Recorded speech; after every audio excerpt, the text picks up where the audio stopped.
Vamos partir para a palavra do Senhor, em nome do Senhor Jesus. Glória a Deus, aleluias.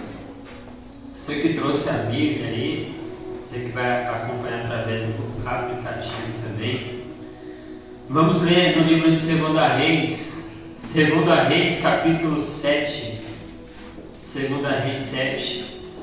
Vamos ler a palavra do Senhor. Passagem tanto quanto conhecida.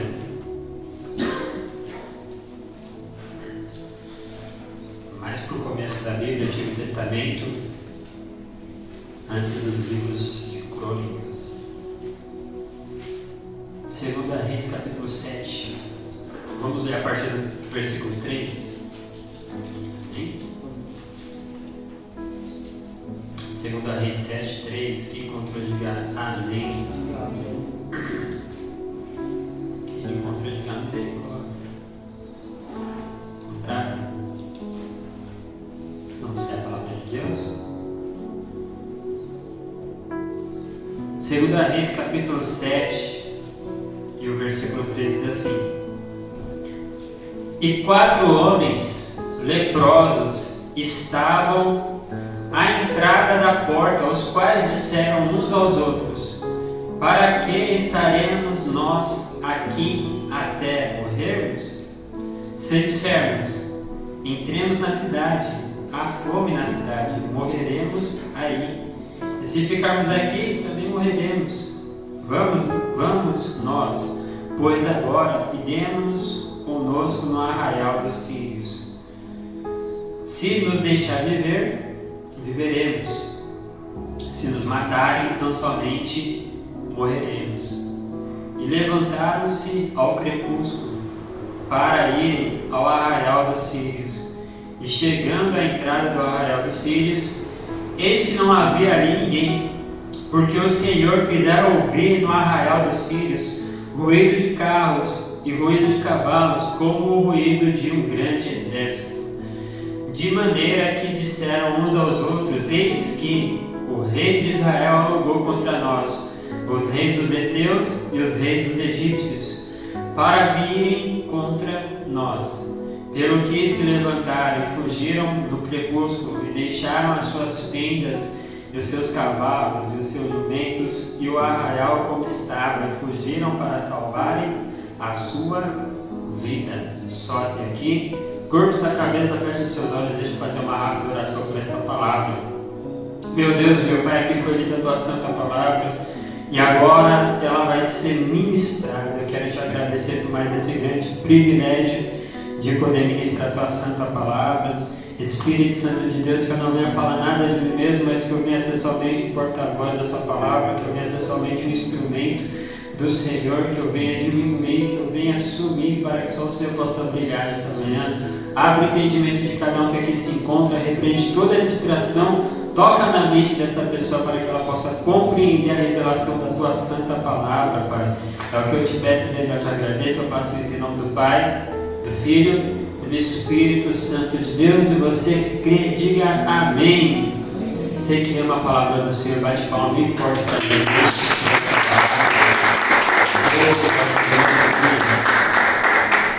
Glória a Deus, irmão. É uma passagem que eu creio que ela é o tanto quanto conhecida. É uma passagem que fala acerca de uma grande providência de Deus. Foi ministrada pelo profeta Eliseu, e dando um pouquinho de contexto e algumas coisas que me chamam a atenção no texto, mas eu queria ser mais direto. Mas eu quero citar algo que eu acho que é importante. Havia um confronto, havia uma guerra entre o povo de Israel e o povo da Síria. Só que o cenário não era favorável para o povo de Israel. O povo da Síria era numeroso, era maior em quantidade, e eles conseguiram cercar a cidade de Israel. E o interessante é que havia um confronto, essas duas nações elas estavam em guerra. E o que determina o resultado de uma guerra é a posição de cada parte. Ou vamos dizer assim, se você se encontra em uma guerra, numa batalha espiritual, que vai definir o resultado dessa batalha, o resultado desse confronto, o resultado dessa luta que você tem passado, é a sua posição.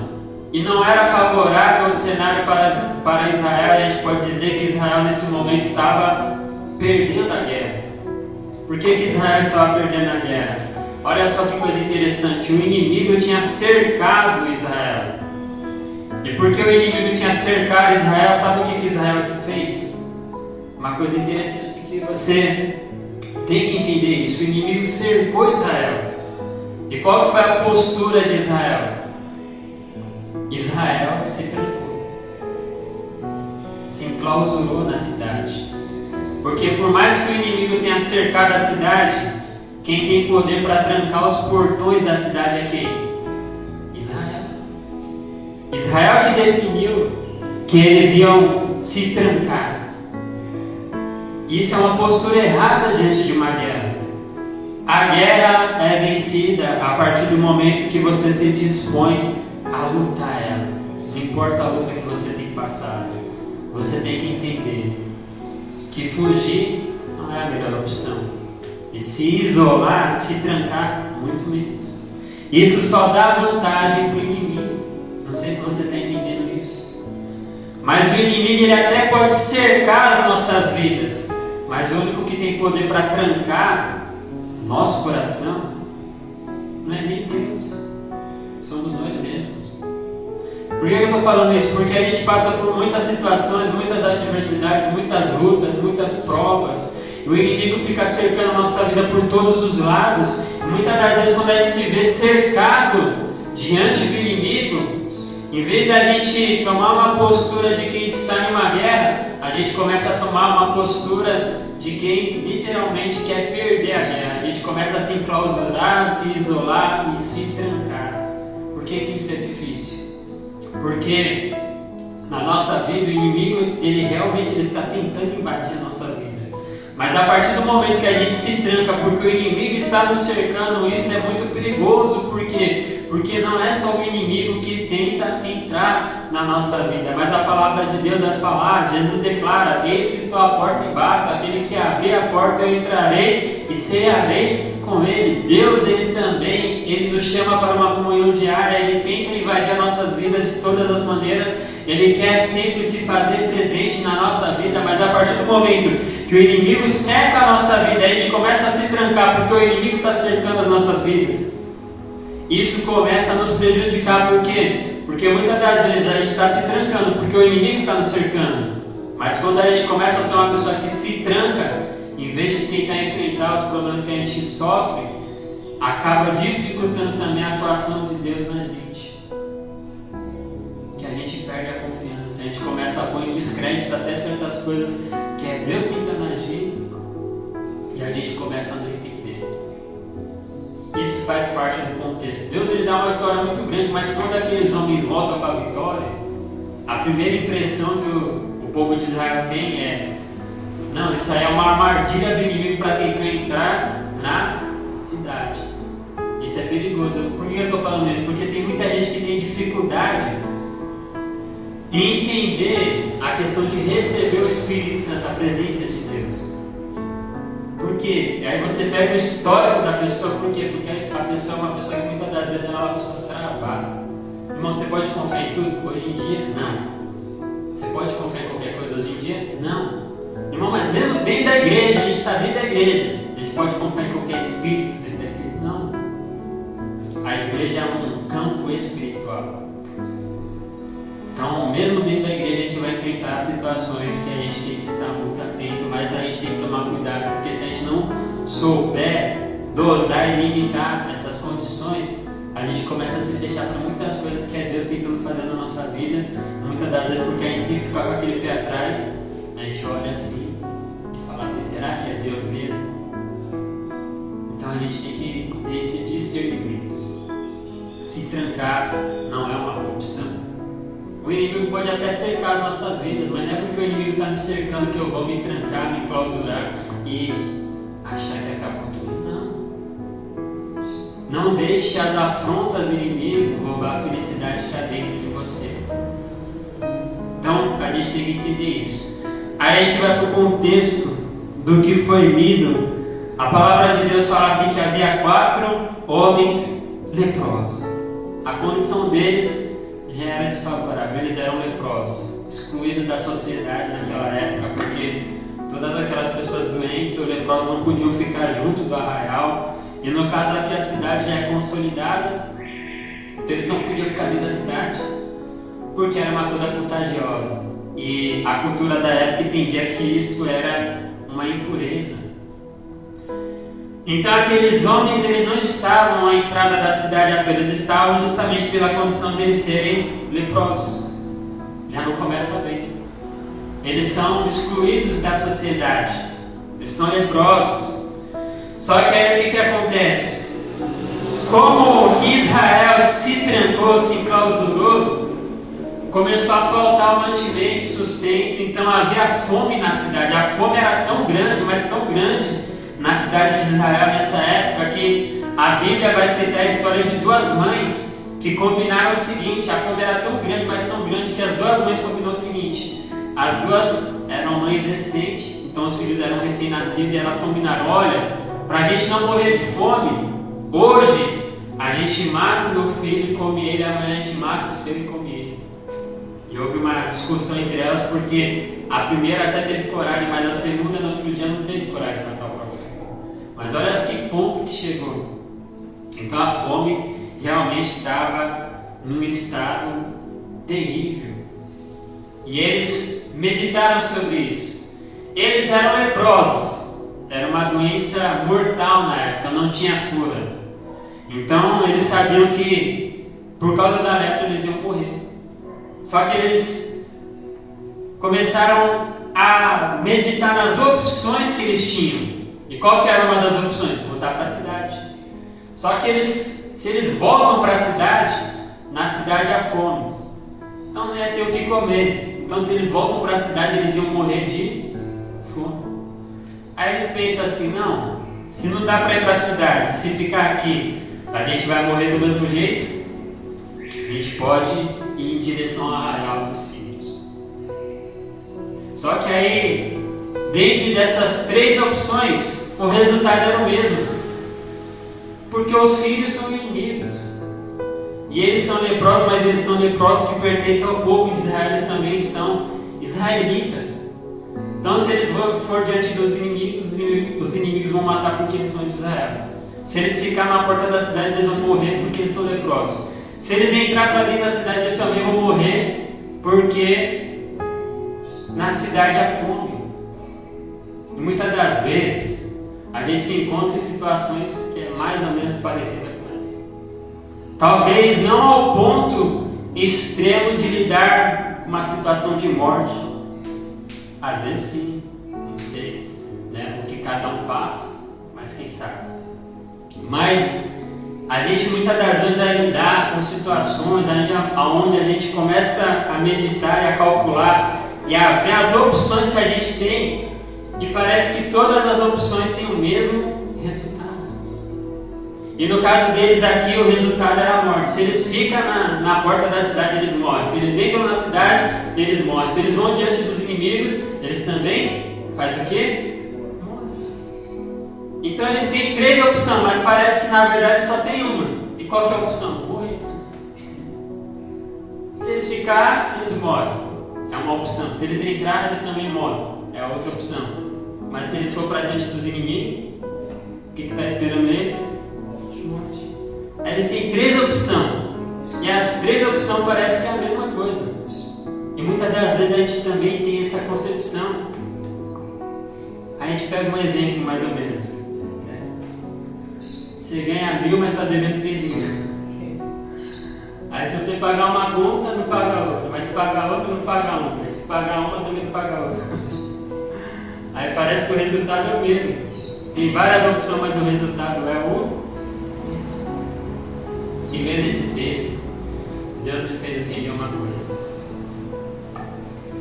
Que ainda que o resultado seja o mesmo, a gente muitas das vezes olha, a nossa perspectiva é fazer um planejamento em cima do resultado que a gente vai ter.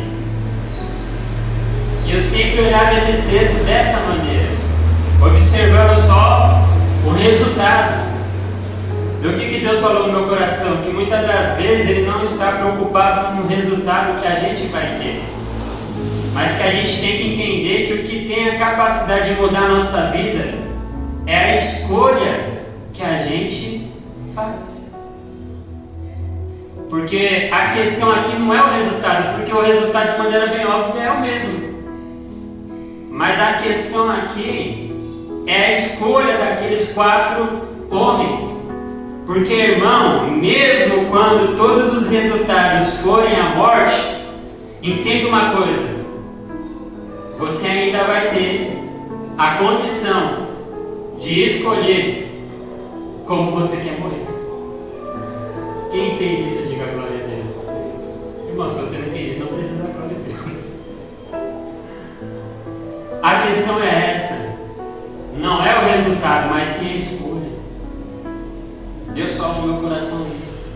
Muitas das vezes a gente fica apegado ao resultado. E a gente olha e começa a meditar, e a gente faz um planejamento em cima do resultado das nossas escolhas.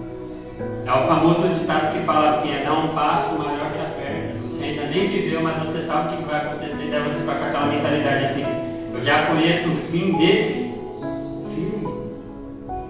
Às vezes a gente se preocupa com o fim antes do fim chegar. E isso faz com que a gente muitas das vezes tome a pior decisão. Então, se eles ficassem, eles iam morrer. Se eles entrassem na cidade, eles também iam morrer. Se eles fossem enfrentar os inimigos, eles também iam morrer. Qual que é a diferença? A diferença é que eles tinham ainda uma coisa: eles tinham a chance de definir e escolher como é que eles queriam morrer. E aí tem uma coisa interessante: até quando o resultado for só um e for pior, a escolha faz a diferença. Por quê? Porque, irmão, tem uma escolha que é uma escolha que vai ser a escolha apoiada por Deus. Aí vamos entrar no contexto da palavra. Pera aí, eles sabem que se eles ficarem na porta da cidade, eles morrem. Se eles entrarem na cidade, eles morrem. Se eles forem diante dos inimigos, eles morrem. E aí, vamos fazer uma analogia. Não é o que está no texto, mas vamos trazer e meditar na nossa vida dentro desse contexto. Em vez de a gente trazer uma aplicação para aquilo que a gente vive hoje, vamos pegar a gente e vamos entrar nesse contexto. Vamos lá, vamos entender que agora a gente faz parte desses 4 leprosos. E a gente tem essas 3 opções: entrar na cidade e morrer, ficar no portão da cidade e morrer, enfrentar os inimigos e morrer. E o que a gente geralmente vai fazer nessa situação? Começar a questionar Deus, começar a reclamar com Deus, começar a murmurar da situação com Deus. Deus, se eu ficar aqui eu morro. Senhor, se eu for para a cidade eu também morro. Meu Deus, se eu enfrentar o inimigo então, daí você pega assim: o povo da Síria, ele era maior do que a nação de Israel. Então qual que era a chance desses 4 homens vencer o exército da Síria? Nenhuma. Não é nem aquela que você chuta de 1 em 1 milhão, não, nenhuma, nada, zero, nada. Se o povo da Síria é maior do que a nação de Israel, o que 4 homens leprosos? Não é nem homem saudável. Se fosse homem saudável, pelo menos você fala assim: vai durar 3 segundos. Não, mas é 4 homens leprosos. É 4 homens que vai um se segurando no outro para não. Não tem aquela coisa que fala assim: é melhor estar 2 juntos, porque se um cair, o outro ajuda. Para os 4 leprosos que não existia isso, porque se um segurar, cai os 2 juntos. Então ele não tinha condição de se manter em pé direito. Então qual que era a chance diante do povo da Síria, da nação da Síria? Nenhuma. E a gente fica apegado a isso. Fala assim: meu Deus, eu não tenho condição de vencer esse problema. Senhor, se eu for enfrentar isso aqui vai me derrubar. Meu Deus, e se eu ficar desse jeito também eu vou ser massacrado. Senhor, se eu tentar voltar para onde eu saí, lá de trás também não vai dar certo. A gente fica apegado ao resultado e esquece que a nossa parte são as escolhas. Sabe por quê? Porque na vida de um servo de Deus, quem define o resultado é o Senhor. Não se preocupe com aquilo que faz parte e está no alcance de Deus te definir, porque resultado quem define é Deus. Quer ver isso na Bíblia?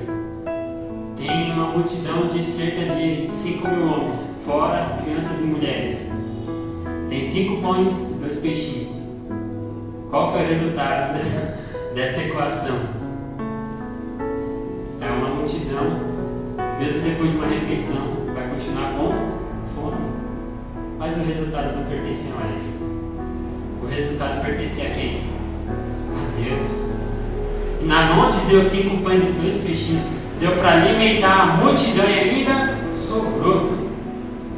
Agora imagina a condição dos discípulos. Eles estavam pensando só no resultado. Senhor, aqui não tem a não ser 5 pães e 2 peixinhos. A multidão é de mais de 5 mil homens, fora crianças e mulheres. Aonde a gente vai conseguir tanta comida? E a gente vai calculando em cima do resultado que a gente espera. E eles começaram a falar assim: nem se a gente trabalhasse o ano todo a gente ia conseguir dinheiro para alimentar toda essa multidão. Está vendo como a gente se preocupa mais com o resultado e não com a escolha? Porque, voltando para o contexto dos 4 leprosos, diante de uma situação dessa, o que a gente tem que fazer? Se voltar para a cidade, eu morro. Se ficar, eu morro. Se for para diante dos inimigos, eu morro. Irmão, vamos aprender a ser crente? E como crente, o que a gente tem que fazer? Se as opções vai levar ao mesmo resultado, pelo menos vamos perguntar para Deus como é que Deus quer que a gente morra. É mais ou menos chegar e falar: Senhor, se eu ficar aqui eu vou morrer. Se eu entrar na cidade eu vou morrer. Mas se eu for para diante dos inimigos eu também vou morrer. Sabe por quê? Porque Deus também, Ele tem um jeito que Ele quer que você morra. Para Deus, Deus não quer que você morra de qualquer jeito. Sabia disso? Estou falando em cima do contexto da palavra, mas eu vou levar também para uma maneira geral. Os crentes que, irmão, acerca de morte, tem certas coisas que eu não aceito acerca de morte. Eu não aceito morrer num acidente. Mas Deus não pode levar alguém no acidente? Pode. Não estou criticando que alguém morreu no acidente, mas estou falando da minha condição. Eu quero morrer em paz, quero morrer. Por quê? Porque lendo a palavra de Deus, irmão, a palavra de Deus fala que Jó morreu farto de dias, descansou seus pais ali. Então tem uma condição, mas a questão em si não é essa. A questão é a escolha que eles fizeram. E eles fizeram a melhor escolha. Eles foram diante dos inimigos. Por que essa era a melhor escolha? Por causa da condição que eles estavam enfrentando. E a condição era o quê? Era uma guerra.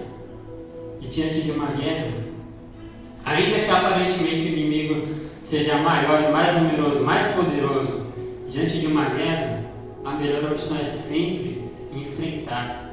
Sabe por quê? Porque Deus ama aqueles que estão dispostos, ainda que eles entendam que eles vão cair, mas estão dispostos a cair de pé, ser vencido na batalha, não por causa das adversidades que muitas das vezes a gente enfrenta, está num caráter pessoal que a gente não tem um domínio sobre aquilo. Porque a gente, vamos analisar a condição. Na cidade tem fome. O que eles podem fazer contra a fome? Você não vai poder resolver o problema da fome. Se eles ficam, eles são leprosos. O que eles podem fazer contra a lepra? Nada, eles são homens naturais.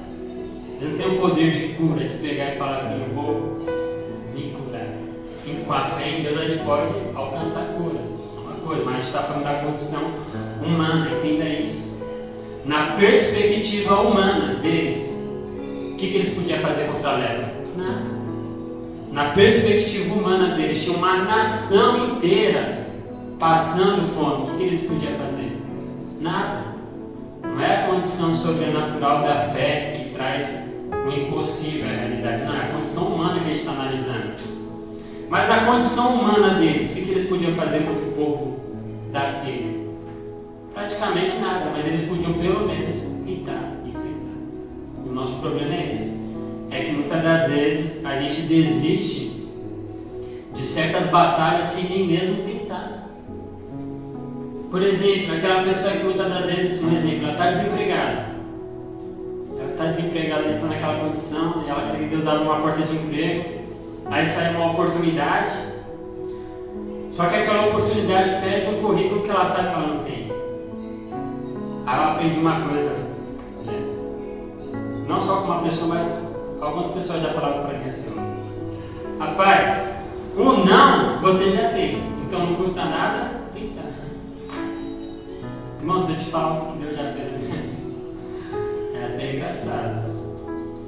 Para Deus abrir porta, Ele não precisa que você tenha, sabe, um currículo grande. Se Deus quiser abrir a porta, irmão, Deus, entenda isso. Deus, Ele tem a capacidade de colocar você aonde Ele quiser, ainda que você não tenha aquela condição. Se a sua condição for Deus, então você tem toda a condição. Quem entende isso, diga glória a Deus. Então eles podiam, dentro das escolhas, eles podiam pelo menos tentar enfrentar os inimigos. Ainda que na cabeça deles o resultado já estava cravado, era eles morrerem, mas não custava tentar. E das 3 opções era a melhor. Por quê? Porque eles já eram leprosos. Na cidade eles não iam só morrer de fome, eles também iam ser rejeitados. O povo da cidade não ia querer que eles ficassem na cidade. Então aí também tem uma coisa de alto valor. Que não é só a questão de morrer de fome na cidade, é a questão de se humilhar para pessoas que não iam dar valor para eles. Na cidade ninguém ia dar valor para eles, na cidade ninguém ia querer a presença deles. Eles já estavam na porta da cidade porque eles tinham sido expulsos da cidade. Então, foi uma coisa até digna da parte deles. O povo da cidade não quer minha presença lá. Então, eu vou me rebaixar. Porque, irmão, quando a gente se rebaixa para o homem, a gente perde muito. A palavra de Deus fala que a gente tem que se humilhar para Deus. A questão de se humilhar não é ter comunhão, não é ter, sabe? Não, você tem que se dar bem com todo mundo. A gente tem que, como servo de Deus, resplandecer nas trevas. Mas, irmão, tem coisa que é meio complicada para o homem. Na condição humana. Então, voltar para trás nunca vai ser a melhor opção. Se até onde você chegou agora está ruim, não volte para trás. Se você voltar para trás, vai, sabe, o que está ruim vai ficar pior. Não é que pode piorar, vai piorar. A gente tem que ter certas condições que, às vezes, a única saída é a gente dar um passo para trás. Mas se essa for a regra de fato da nossa vida, a gente nunca vai progredir. Uma coisa assim, de maneira pessoal. Quando eu era mais novo, eu tinha uma coisa no meu coração de morar sozinho. Eu falava assim, não, eu quero sair da casa da minha mãe, eu quero morar sozinho. Eu não queria sair da casa da minha mãe porque não gostava da minha mãe, porque minha mãe colocava para lavar a louça, porque tinha que fazer as tarefas de casa. Não, eu amava a casa da minha mãe e amo até hoje. Que filho não gosta da casa da mãe, né? Você pode ter 40 anos. Quando você chega na casa da mãe, né, você volta a ter 10 anos. Não é assim? Minha mãe é fogo, né? Ela já fala assim, você tá tão magrinho, mãe, eu sei que foi. Aí já taca comida na gente, né? Mas a questão não era sair da casa da minha mãe porque era aquela batalha espiritual, porque eu era que nem aquela princesa no castelo lá aprisionada. Não, eu queria sair porque eu queria ter a minha independência. E eu ficava colocando assim uma coisa assim, eu quero sair da casa da minha mãe, mas para não voltar mais. Para voltar para ajudar ela, só se for, né?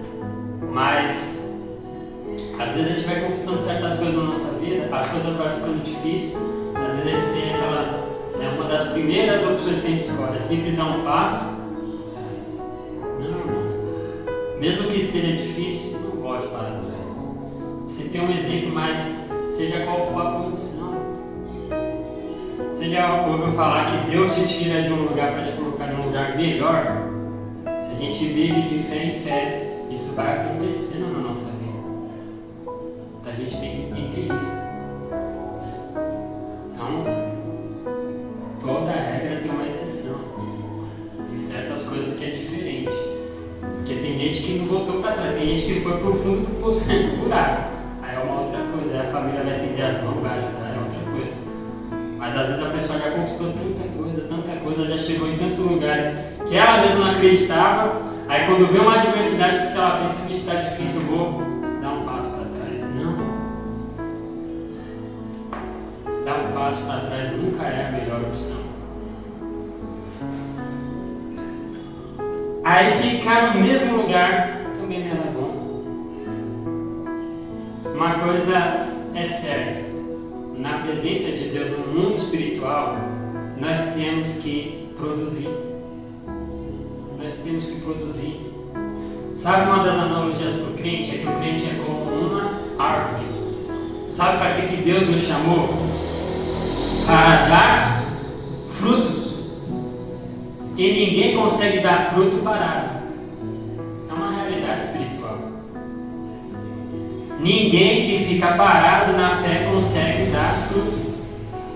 Não tem como. Se a gente ficar parado, e ainda mais por causa de uma adversidade, ou de uma condição natural que a gente tem, porque eles estavam parados por causa da lepra. Eles ficaram estacionados no mesmo lugar, porque eles eram leprosos, não tinha pra onde ir. Cidades possuídas, na frente dos inimigos, eles estão ali parados. E o que eles estão produzindo? Nada. No mundo espiritual é assim também. Quando a gente para na fé, quando a gente dá aquele tempo na fé, quando a gente fala assim, não, vou parar um pouquinho e tal, não sei o quê. Irmão, se você não produzir, você não vai estar na posição que Deus te chamou para você estar. Quem não produz não avança. No mundo espiritual é assim. E se a gente ficar parado, a gente não vai produzir. E qual que é o risco desse? O risco de uma árvore que não dá fruto é que um dia Jesus vai passar naquele caminho e ele vai procurar fruto. E se Jesus não achar fruto na gente, você sabe o que acontece. O que ele declarou para a figueira? Nunca mais nasça fruto de ti. E a gente lê, né? E aí a palavra de Deus vai falar assim que os discípulos se admiraram com aquela palavra, que os discípulos se admiraram porque Jesus amaldiçoou a figueira. Mas Jesus, ele não amaldiçoou a figueira. Mãe, ele amaldiçoou e falou, nunca mais nasça fruto de ti. É lógico que para um conceito de aplicação espiritual isso é bom, porque a gente vai fazer vários propósitos espirituais em cima disso. Mas só que Jesus, ele não amaldiçoou a figueira. Ele só, através da palavra, revelou o estado verdadeiro da figueira. A figueira era até bonita por fora, mas não tinha fruto nenhum. A palavra que ele liberou só mostrou por fora o que a figueira já era por dentro. A figueira já não produzia. Ela não ficou amaldiçoada porque Jesus liberou uma palavra sobre ela. Ela já estava amaldiçoada porque ela não produzia. A gente tem que entender uma coisa. Deus chamou a gente para produzir o quê? Bons frutos. E quais são esses bons frutos? Frutos que glorificam o nome do Senhor. A gente tem que entender isso. Parado a gente não vai produzir. Parado a gente não vai estar na posição que Deus quer que a gente esteja. Não pare na fé. Não fique estacionado na fé. Não comece um propósito, pare e fale assim, eu não estou pronto para isso. Porque a palavra de Deus vai declarar assim, eu posso todas as coisas naquele que me fortalece. Tire essa palavra da sua boca, eu não estou pronto para isso, eu não consigo fazer isso. Isso aqui é demais para mim. É demais para você sozinho, mas se você estiver com Deus, irmão, Deus ele é maior que tudo. Não há batalha que Deus não possa vencer. E aí a gente traz isso para uma vida espiritual. Irmão, não há condição espiritual que Deus não possa reverter. Quantos crentes não estão desanimando na fé porque ele consegue fazer um propósito? Irmão, entenda uma coisa. Sozinho, a gente não vai conseguir fazer nada. Ele já declarou, sem mim nada podeis. Então, se a gente não está conseguindo fazer algo, é porque tem alguma coisa errada. E o que está de errado? Só falta a gente colocar um pouquinho mais de Jesus naquilo que a gente está fazendo, que vai dar certo. Faça com Deus. Chame Deus para o propósito. Não faça sozinho. Só com as suas condições. Ou muito menos com a sua força de vontade. Porque a gente acha que a nossa força de vontade vai resolver tudo, não é? Irmão, a força de vontade do homem é como o mar. A força de vontade do homem é que nem as ondas do mar. Vem e vai, vem e vai. A gente não é movido por força de vontade, a gente é movido por fé. A fé é o que move a nossa vida. O justo viverá da fé. Não é de pensamento positivo. Não, vai dar tudo certo. Sabe por quê? Porque o mesmo pensamento positivo que você quer usar, a pessoa lá do mundo já usa. Uma pessoa que não conhece Jesus tem pensamento positivo. Qual que é o seu diferencial por conhecer Jesus? É que você tem à sua disposição as armas da fé, e a fé move montanhas. O que isso significa? A fé tem poder de mover e de mudar o mundo ao nosso redor. Entenda isso. Quem está entendendo, diga glória a Deus. Por que a melhor opção era ir diante dos inimigos? Primeiro, Deus, Ele não se agrada de quem põe a mão na arada e voltar para a cidade é fazer o quê? Voltar para... Então, se ele decide voltar para a cidade, Deus ia ser com eles? Não, porque já é bíblico. Deus não se agrada de quem põe a mão na arada e volta para trás. Recuar é uma coisa que Deus não se agrada. Recuar é uma coisa que Deus não se agrada. Você quer ver Deus irritado? É você caminhar com Ele, caminhar, chegar em um ponto alto na sua caminhada com Deus. Perdão. Aí você olha, eu andei com Deus, cheguei até aqui, mas agora aqui está muito difícil. Daqui eu acho que eu não vou conseguir passar. Sabe o que eu vou fazer? Vou voltar para trás. Mas você quer ver Deus irritado dessa postura do crente? Vou voltar para trás. Deus, Ele não se agrada de quem retrocede. E se eles ficassem parados e agradar a Deus? Não por vários motivos. Mas, como eu já citei, Deus, Ele quer que a gente produza. Parados nem a produzir. Se você não produzir, você não consegue glorificar o nome do Senhor. Não importa o quanto de glória a Deus você der, não importa quanto louvor você cantar para Ele, se você não produzir nada com a sua fé, você não vai glorificar o nome do Senhor. Se a sua fé não produzir nada, se a sua fé não tiver nenhum resultado, se a sua fé não tiver nenhum resultado, você não vai conseguir glorificar a Deus. Como é que a gente glorifica a Deus? Através das obras da nossa fé. Por quê? Porque a nossa fé é fundamentada nele. Então, quando a nossa fé não produz nada, a gente não consegue glorificar a Deus.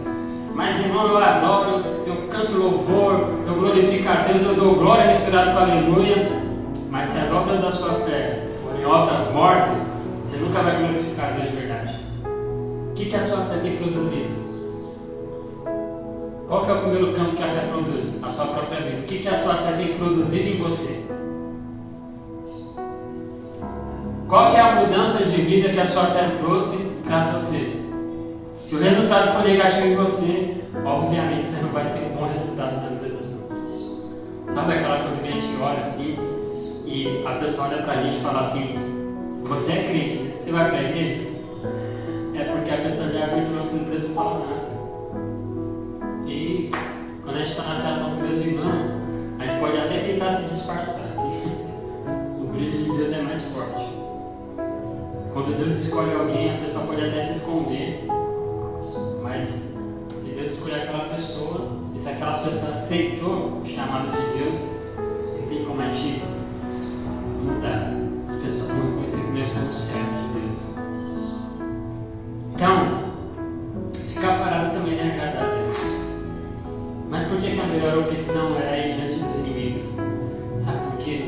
Porque tem uma característica de Deus que Ele é o Senhor dos exércitos. Deus, se tem uma coisa que Deus gosta, é de dar vitória para o servo dele. Deus, Ele gosta de se levantar ao nosso favor. mas Ele vai se levantar ao nosso favor a partir do momento que a gente der o primeiro passo. Para quê? Para Ele? Não, para os outros, irmão. O primeiro passo para Jesus você já deu quando você aceitou Ele, irmão. Não, umas coisas que os crentes ficam pondo na cabeça, já tem 500 anos na igreja. Irmão, você tem que dar o primeiro passo para Deus. Irmão, você não já fez isso quando você aceitou Jesus, irmão? Não. Vou dar o meu primeiro passo para Jesus, para Deus agir na minha vida. Mas você não já fez isso lá quando você aceitou Jesus, irmão? Então qual que é o primeiro passo para o Deus dos exércitos agir na sua vida? Te dar vitória. É você dar um passo em direção aos problemas que tem te afrontado e enfrentar eles. Não é correr, não é se esconder, não é se isolar. É enfrentar as adversidades. Ah, mas a adversidade é maior do que eu, mas ela não é maior do que o seu Deus. Então creia nisso e vai para cima, irmão. Começa a andar por meio da fé. Começa a enfrentar aquilo que tem te afrontado. Deus, Ele se agrada disso. Deus, Ele quer te dar vitória contra o inimigo, mas Ele quer te dar vitória, porque Deus, Ele não vai vencer o inimigo, Ele vai te dar vitória, porque Deus, Ele não vai se rebaixar esse nível do diabo. Deus, Ele não vai descer na terra para vencer o inimigo. Ele já venceu Satanás na cruz do Calvário. Agora Ele quer te dar a vitória. Ele entrega a vitória nas suas mãos. A vitória é sua, mas como é que você conquista as suas vitórias? Lutando as suas lutas. Quando você se levanta para lutar as suas lutas, Deus, Ele vai ser contigo para te dar vitória. Deus, Ele não vai te dar vitória se você ficar parado, se você ficar chorando. Mas Deus, Ele conhece até as minhas lágrimas. Mano, Ele conhece a sua lágrima, o seu CPF, onde você mora, Ele conhece seu pai, sua mãe, Ele conhece cada fio do seu cabelo. Isso não vai mudar o fato de que se você não lutar, Ele não vai te dar vitória. Porque tem uma desculpa de falar, não, mas Deus me conhece. Só porque Deus te conhece, isso não te dá legalidade para você parar no tempo e ficar só chorando no canto e não fazer nada da vida para Deus trabalhar ao seu favor. Entenda isso. E tem a ver uma coisa com a outra. Deus me conhece. Isso, irmão, porque Ele te conhece e está falando assim, vai que eu serei contigo. Esse é o ponto. A gente quer usar isso como uma desculpa para falar assim, nossa, Deus me conhece, então a gente tem que descer na terra, me pegar no colo, me colocar na cacunda assim e falar, bora, vamos. Não, irmão. O fato de Deus te conhecer, tem uma coisa que Deus nunca faz, é menosprezar aquilo que você é e a capacidade que você tem. Se nem Deus menospreza isso em você, você não pode menosprezar isso também. Você não pode olhar, a palavra de Deus vai falar assim, se te mostrares fraco, no dia mal, a sua força é diminuída, depende da tradução. Então, se você não se dispor a tomar coragem, que é uma coisa que Deus tem colocado bastante no meu coração, um dos efeitos da fé na vida do cristão. Quer saber se o crente tem fé ou não? Um dos efeitos da fé na vida do crente, a fé nos torna corajosos. Irmão, quem tem fé não tem medo. Quem tem fé tem coragem para enfrentar seja o que for. Você nunca vai ver uma pessoa de fé passando pela maior adversidade falando assim, meu Deus, o que eu vou fazer agora? A gente vê questionamentos humanos, né? E agora o que vai ser? Não importa o que vai ser, se estiver com Deus, Deus vai dar vitória. Uma pessoa que tem fé, ela tem coragem. É por isso que quem tem fé não tem medo do diabo. Já viu aqueles crentes que têm medo do diabo? Está faltando fé, irmão. Que um dos efeitos da fé é a coragem. Não só para enfrentar o diabo, mas para enfrentar qualquer adversidade. Porque a fé vai nos revelar, no mundo tereis aflição, mas tem de bom. Ele falou, eu venci. Se Jesus venceu, a nossa garantia de vitória está nele. É por isso que a palavra de Deus fala assim, em Cristo somos mais que vencedores. Por quê? Porque tudo que a gente precisa, Ele já conquistou na cruz do Calvário. Ele já venceu por mim e por você. Então entenda isso. Eles decidiram se levantar ali contra o inimigo. Deus se levantou a favor deles. Entenda isso. O inimigo está te oprimindo, o inimigo está te aprisionando. Como é que você faz para vencer o inimigo? Simples. Enfrenta ele. Sozinho? Não, com Deus. Vai com Deus. Põe Deus na frente. Se levante. enfrente o inimigo, independentemente de como ele tem aparecido para você. Ainda que ele tenha aparecido de uma forma de uma tentação, de uma forma de pecado, de uma forma de dívida, de uma forma de contenda, de discussão, de perturbação, comece a enfrentar. Se levante para enfrentar as suas lutas e Deus também vai se levantar ao seu favor. Quem crê nisso, diga amém. Entenda isso. Ainda que o resultado pareça o mesmo, entenda que definir o resultado não está na sua condição, mas definir a escolha está. A escolha está nas suas mãos. E dentro desse contexto todo, eu queria finalizar só falando uma rápida observação. Esse texto nos remete a 4 homens que perseveraram, mesmo contra a esperança eles se levantaram. Eu só quero deixar isso no seu coração para você entender uma coisa. Existe na palavra de Deus mandamentos para a salvação, coisas que Deus exige para a gente ser salvo. Aquele que crê e for batizado será. Se você perdoar as ofensas daqueles que te ofenderam, seu Pai Celeste também vai te perdoar. Se Deus te perdoa, isso vai gerar em você o quê? Salvação. Perdão é um mandamento para a salvação. Mandamento para a salvação. Crê em Jesus. Aquele que crê em mim não vai perecer, mas vai passar da morte para a vida. Então existem os mandamentos para a salvação. E a igreja, de maneira geral, trabalha muito forte em cima dos mandamentos da salvação. Então, se você já está aqui na igreja há um bom tempo, você já sabe que você precisa se batizar, você precisa liberar perdão, você precisa vencer a mágoa, porque esses são mandamentos para a salvação. Só que a gente tem que entender que também existem as características do salvo. Fé é uma característica de uma pessoa salva. Santidade é uma característica de uma pessoa salva. Só que perseverança também é uma característica de uma pessoa salva. E eu acho, na minha concepção, a nossa geração que mais falta na nossa geração é perseverança. Jesus declarou assim, que por causa do nome dele nós seríamos odiados por todos. Mas aquele que perseverar até o fim será. Perseverança é a característica de uma pessoa salva. E a nossa geração falta muita perseverança. Qualquer coisa as pessoas desistem, abandona a igreja, abandona a fé em Cristo, abandona as coisas de Deus. Começa um propósito, qualquer coisinha não vai até o fim do propósito. Então, falta muita perseverança. Irmão, mas é difícil, é tanta luta, é tanta prova. É por isso que o nome é perseverança. Porque se não precisasse perseverar, ia ser fácil. Deus, ele não nos chamou para uma jornada fácil. E quando o texto fala acerca da maneira como eles escolheram morrer, o que eu falei? Que Deus tem a maneira certa que Ele quer que você morra. Porque Ele mesmo declara na palavra dele. Ele fala assim, eu bem sei os pensamentos que tem ao vosso respeito. Pensamento de paz e não de mal. Sabe para quê? Para vos dar o fim que desejais. Deus, ele quer te dar um fim abençoado. Ele quer que o seu final seja melhor do que o seu começo.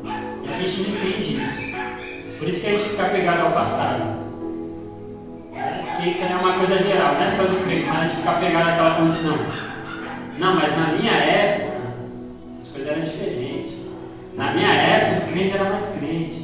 Na minha época, não sei o quê. Não, quando eu comecei, o negócio pegava fogo. Hoje em dia, não é. A palavra de Deus fala que não pode apagar o pavio. Sabe que o pavio é você, não é a sua época. Se a época que era bom passou, o que não pode passar é a sua devoção a Deus aqui dentro. Irmão, não importa a época que eu vivi. O que que importa é quem eu sou em Cristo Jesus, e isso não vai mudar com o passar do tempo. Não pode mudar. Mas a gente se apega muito mais ao passado do que ao futuro, e Deus se preocupa muito mais com o futuro do que o passado.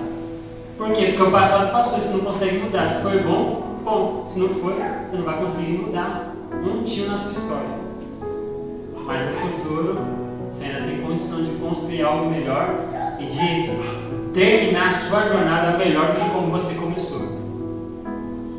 E Deus, ele se preocupa muito mais com o seu futuro do que com o seu passado. Não, mas lá no meu passado eu vivi coisas gloriosas. A palavra de Deus fala que Ele é o mesmo hoje, ontem, será, eternamente. O mesmo Deus que se moveu de maneira poderosa no passado, irmão, Ele não mudou. E Ele pode fazer infinitamente mais de tudo quanto pedimos ou pensamos. O poder dele não se limita à época, não, irmão. O poder de Deus não está condicionado à época onde os crentes eram mais crentes, porque, irmão, você precisa pegar isso. A gente vai voltando. Não, na minha época os crentes eram mais crentes. Daí, quem viveu na sua época falava a mesma coisa. Não, na minha época, nossa, as irmãs tinham unção. Aí quem viveu na época deles vai falar, não, na minha época a gente vai chegar lá na igreja primitiva, na época que a sombra de Pedro curava. A gente vai chegar nessa época aí. A gente vai chegar na época que Jesus andava sobre as águas, que Moisés abriu o mar vermelho. Não, mas esse Deus não mudou. Ele não está preocupado com o que você já viveu ou deixou de viver. Ele está preocupado com aquilo que você ainda tem para viver. Sabe por quê? Porque se você ficar apegado ao passado e não se preocupar com o seu futuro não vai ser melhor do que o seu passado. Deus não quer isso para você. Bom, mas o meu passado foi extraordinário. Exatamente, irmão. Lê a palavra de Deus, ele fala assim: a glória da segunda casa, na verdade não é nem da segunda, desta última casa, a condição do estado final será maior do que a da primeira. Sabe qual que é a nossa oração?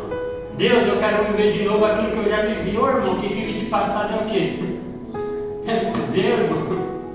Ai Deus, eu quero viver de novo aquilo lá, tudo que eu já vivi. Não, irmão, Deus não quer que você viva tudo que você já viveu. Ele tem coisas melhores e maiores para você. Ah, irmão, mas é que você não sabe o que eu já vivi. Eu não sei, eu não quero saber. Eu só sei que se você crer, não importa se você viveu um milagre extraordinário, Deus tem condição de fazer algo ainda mais extraordinário na sua vida daqui para frente, irmão. Nossa, irmão, mas quando eu comecei eu ganhava dinheiro que nem água, irmão. Então se prepare para Deus te dar uma cachoeira. Em nome de Jesus. É assim. Quem está entendendo, diga glória a Deus. E é lógico que dentro desse contexto todo, o melhor final que Deus quer pra gente é a nossa salvação. É poder se encontrar com Ele na glória. Então, fique com essa palavra no seu coração. Tem algo maravilhoso.